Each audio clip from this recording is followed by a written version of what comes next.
აფხაზეთის მეცნიერთა მხარდაჭერის პროგრამა აფხაზეთის ავტონომიური რესპუბლიკის განათლებისა და კულტურის სამინისტროს მიერ 2010 წლიდან ხორციელდება. პროგრამის მიზანია აფხაზეთიდან დევნილი მეცნიერების მხარდაჭერა და მათი სამეცნიერო ჩართულობის ხელშეწყობა, რაც აფხაზეთთან დაკავშირებული თემების სამეცნიერო აკადემიურ წრეებში კიდევ უფრო წარმოჩენას უზრუნველყოფს.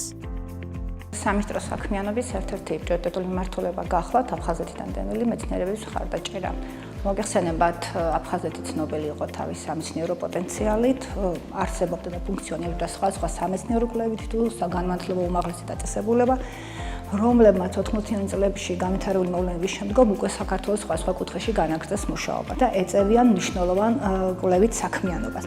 ჩვენთვის ძალიან პრიორიტეტულია შესაბამისად აღნიშნული კვლევების შედეგების წარმოჩენა ფართო საზოგადოების წინაშე, როგორც საქართველოში, ასევე ქვეყნის ფარგლებს გარეთ. პროგრამის ფარგლებში ფინანსდება სამეცნიერო ლიტერატურისა და კვლევის გამოცემა, მეცნიერებს და დოქტორანტურის სტუდენტებს უფინანსდებათ სამგზავრო ხარჯები, ფინანსდებიან ასევე აფხაზეთის მკვიდრი მეცნიერები, რომლებიც სამეცნიერო კვლევებს წარმოადგენენ სხვადასხვა დარგში. პროგრამის ფარგლებში შესაძლებელია დაფინანსდეს მეცნიერიც, რომელიც არაა აფხაზეთიდან, მაგრამ მისი კვლევა თემატურად დაკავშირებულია აფხაზეთთან. პროგრამის ფარგლებში უპირატესობა ენიჭება თანადაფინანსებით წარმოდგენილ და თემატურად აფხაზეთთან დაკავშირებულ პროექტებს.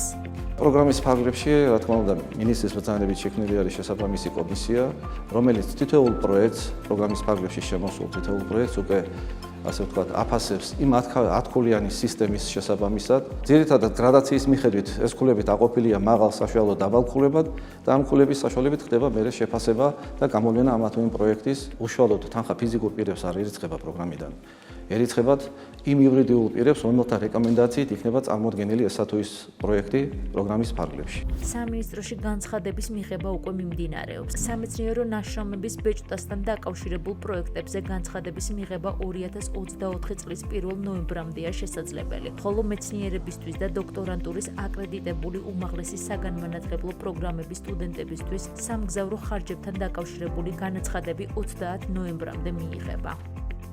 რაც შეეხება ფინანსურ დოკუმენტაციას, თუ ვინ უნდა წარმოადგინოს, ამ თანხების მიზნობრივ ხარჯვაზე ეს უკვე თვითონ იურიდიულმა პირებმა უზრუნველყონ და ამით არიან ანგარიშვალდებულნი და პასუხისმგებელნი სამინისტროს წინაშე. თუ ეს დოქტორანტები, აი ხაზი მინდა გავუსვა ერთ დეტალს, შეიძლება პირდაპირ ირიცხებიან უცხოეთში უმაღლეს სასწავლებლებში და მათ წარმოუდგენი იურიდიული პირები საქართველოში არ არიან რეგისტრირებულნი.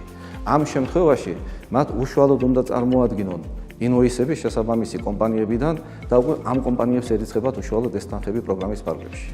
პროგრამაში ჩასართავად პროექტის ავტორებმა სამინისტროში გარკვეული დოკუმენტაცია უნდა წარმოადგინონ. განცხადება მინისტრის სახელზე, სარეკომენდაციო წერილი წარმომდგენი დაწესებულებიდან. განსახილველი პროექტის თაობაზე შევსებული განაცხადის ანკეტის ფორმა, არანაკლებ 2 რეცენზია გამოსაცემ ნაშრომზე. გამოსაცემი ნაშრომის ელექტრონული ვერსია, პროექტის წარმომდგენი რეკომენდირებული პირის ავტობიოგრაფია, პირადობის და დევნილის მოწმობის ასლები, ინვოისები არანაკლებ 2 გამომცემლობიდან, ხოლო სამგზავრო ხარჯების დაფინანსებისას შესაბამისი კომპანიებიდან. ქვეყნის ფარგლებს გარეთ სამეცნიერო საქმიანობასთან კონფერენციებში მონაწილეობასა და დოქტორანტურის პროგრამებზე სწავლასთან დაკავშირებული სამგზავრო ხარჯების დაფინანსებისას წარმოდგენილი უნდა იყოს ასევე მიწვევის სწავლის დამადასტურებელი დოკუმენტის ნოტარიულად დამოწმებული თარგმანი, უცხო ქვეყანაში შესვლის ნებართვა, ანუ ვიზა. ამ პროექტის ფარგლებში ჩემი რამდენიმე ნაშრომიც გამოიცა.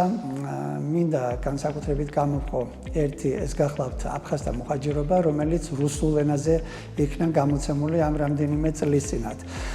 ქართულ ენაზე გამოიცა ეს ნაშრომი და შემდეგ უკვე ითარგმნა რუსულ ენაზე, რადგან მიზანი იყო ფართო მკითხველი საზოგადოებისათვის და მათ შორის აფხაზეთში ყოფილიყო გავრცელებული. დეტალური ინფორმაცია პროგრამის შესახებ განთავსებულია როგორც სამინისტროს ოფიციალურ ვებგვერდზე, ასევე სამინისტროს Facebook გვერდზე.